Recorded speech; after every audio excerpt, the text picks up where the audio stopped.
जय श्री कृष्ण। हमारे सनातन धर्म में कई व्रत त्योहार हैं और सबका अपना अपना महत्व भी है। हमारे धर्म में एकादशी तिथि का भी बहुत महत्व है। यह तिथि भगवान श्री हरि विष्णु को सबसे प्रिय तिथि है। इस दिन भगवान विष्णु का पूजा करने से सभी मनोकामनाएं पूर्ण होती है और अंत समय में मोक्ष की प्राप्ति होती है। इस दिन सभी वैष्णवों को व्रत रखना चाहिए। अगर व्रत रखने में असमर्थ हैं तो भगवान विष्णु की पूजा अवश्य करनी चाहिए। अगर वो भी करने में असमर्थ हैं तो कम से कम एकादशी व्रत कथा अवश्य पढ़नी या सुननी चाहिए और दूसरों को भी सुनानी चाहिए। इससे भगवान श्री हरि विष्णु अति प्रसन्न होते हैं। इस दिन माता लक्ष्मी की भी पूजा करें, जिससे माता लक्ष्मी की कृपा आप पर और आपके परिवार पर सदा बनी रहे। साथ ही शाम के समय तुलसी माता के समक्ष शुद्ध घी का दीपक जलाएं, इससे भगवान विष्णु प्रसन्न होते हैं। एकादशी व्रत की कथा महाभारत काल में भगवान श्री कृष्ण ने महाराज युधिष्ठिर को सुनाई थी। यह कथा दिव्य है और मनुष्य के लिए परम कल्याणकारी है। इस कथा को पूरी श्रद्धा एवं आस्था के साथ सुननी चाहिए। इस कथा की कभी भी निंदा न करें। भगवान श्री कृष्ण के मुख से निकली इस कथा का एक एक शब्द अमूल्य है। तो आइए सुनते हैं पौष कृष्ण पक्ष में पड़ने वाली सफला एकादशी की कथा।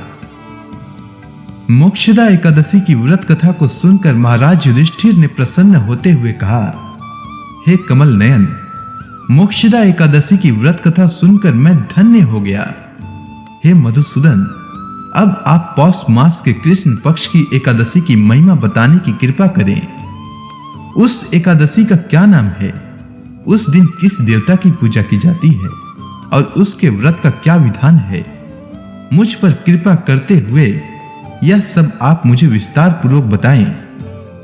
युधिष्ठिर की जिज्ञासा सुनकर श्री कृष्ण भगवान ने कहा, हे कुंती पुत्र, तुम्हारे प्रेम के कारण मैं तुम्हारे प्रश्नों का विस्तार सहित उत्तर देता हूं। अब तुम इस एकादशी व्रत का महात्म्य सुनो। हे राजन, इस एकादशी के द्वारा भगवान विष्णु को शीघ्र ही प्रसन्न किया जा सकता है। पौष माह के कृष्ण पक्ष की एकादशी का नाम सफला है। इस एकादशी के आराध्य देव नारायण हैं। इस एकादशी के दिन श्रीमन नारायण जी की विधि के अनुसार श्रद्धा पूर्वक पूजा करनी चाहिए। हे पांडु नंदन, इसे सत्य जानो कि जिस तरह नागों में शेषनाग, पक्षियों में गरुड़, ग्रहों में सूर्य चंद्र, यज्ञों में अश्वमेध और देवताओं में भगवान विष्णु श्रेष्ठ हैं, उसी प्रकार व्रतों में एकादशी का व्रत श्रेष्ठ है।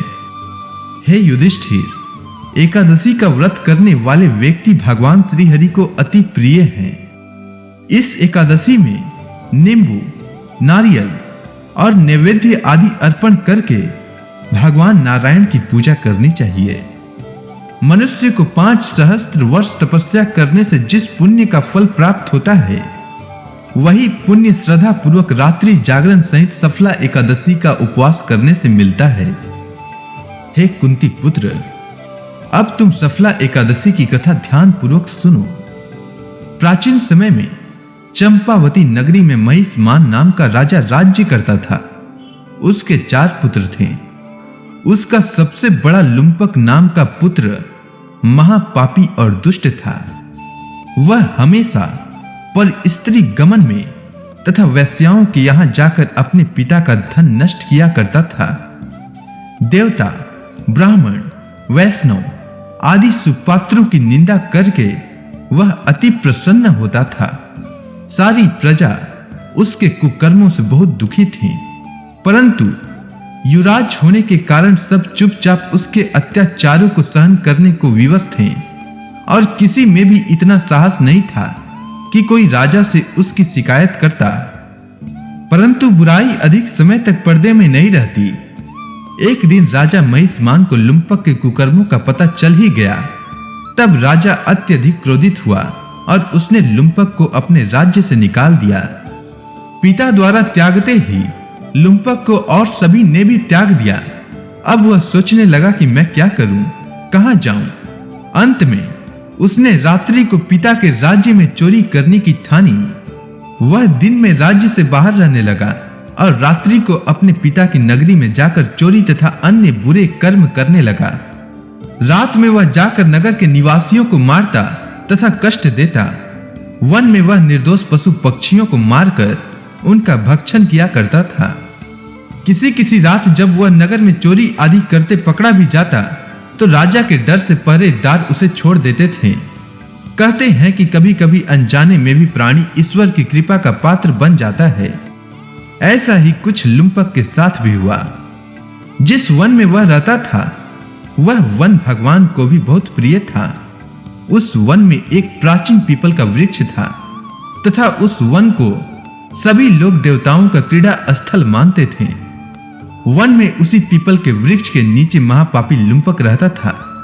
कुछ दिन बाद पौष माह के कृष्ण पक्ष की 10वीं के दिन वस्त्रहीन होने के कारण लुम्पक तेज ठंड से मूर्छित हो गया।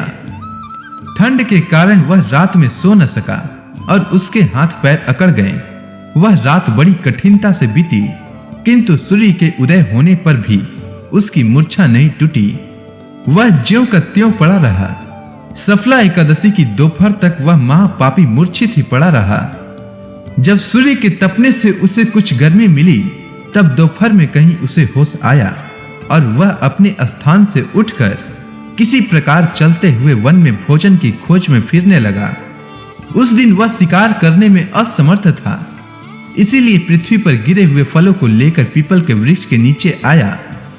तब तक भगवान सूर्य देव अस्त हो चुके थे। भूखा होने के बाद भी वह उन फलों को न खा सका, क्योंकि जहां वह नित्य जीवों को मारकर उनका मांस खाता था वहां यह फल उसे कैसे अच्छे लगते। उसे फल खाना तनिक भी अच्छा नहीं लगा। अतः उसने उन फलों को पीपल की जड़ के पास रख दिया और दुखी होकर बोला, हे ईश्वर, यह फल आपको ही अर्पण है। इन फलों से आप ही तृप्त हो जाएं। ऐसा कहकर वह रोने लगा और रात को उसे नींद नहीं आई। वह सारी रात रोता रहा। इस रात उस पापी से अनजाने में ही एकादशी का उपवास हो गया।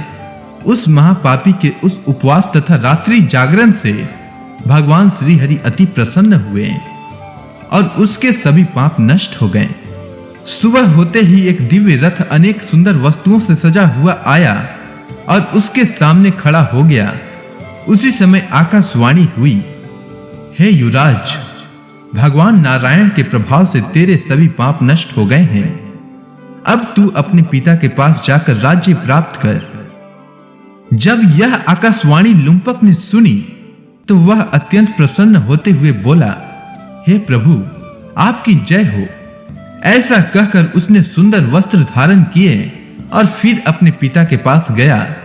पिता के पास पहुंचकर उसने सारी कथा पिता को सुनाई। पुत्र के मुख से सारा वृतांत सुनने के बाद पिता ने अपना सारा राज्य तत्क्षण ही पुत्र को सौंप दिया और स्वयं वन में चले गए। अब लुम्पक शास्त्र अनुसार राज्य करने लगा। उसकी स्त्री पुत्र आदि भी श्री हरि विष्णु के परम भक्त बन गए। वृद्धावस्था आने पर वह अपने पुत्र को राज्य सौंपकर भगवान का भजन करने के लिए वन में चला गया और अंत में परम पद को प्राप्त हुआ। हे राजन, जो मनुष्य श्रद्धा व भक्ति पूर्वक इस सफला एकादशी का उपवास करते हैं उनके सभी पाप नष्ट हो जाते हैं और अंत में मुक्ति प्राप्त होती है। हे राजन, जो मनुष्य इस सफला एकादशी के महात्म्य को नहीं समझते उन्हें पूंछ और सींगों से विहीन पशु ही समझना चाहिए। सफला एकादशी के महात्म्य को पढ़ने अथवा श्रवण करने से प्राणी को राजसूय यज्ञ के समान फल प्राप्त होता है। तो इसी के साथ सफला एकादशी की व्रत कथा समाप्त होती है। इस कथा का सार यह है कि यह सफला एकादशी की कथा हमें भगवान के अति कृपालु होने का भान कराती है। यदि कोई मनुष्य अज्ञानवश भी प्रभु का स्मरण करे तो उसे पूर्ण फल की प्राप्ति होती है।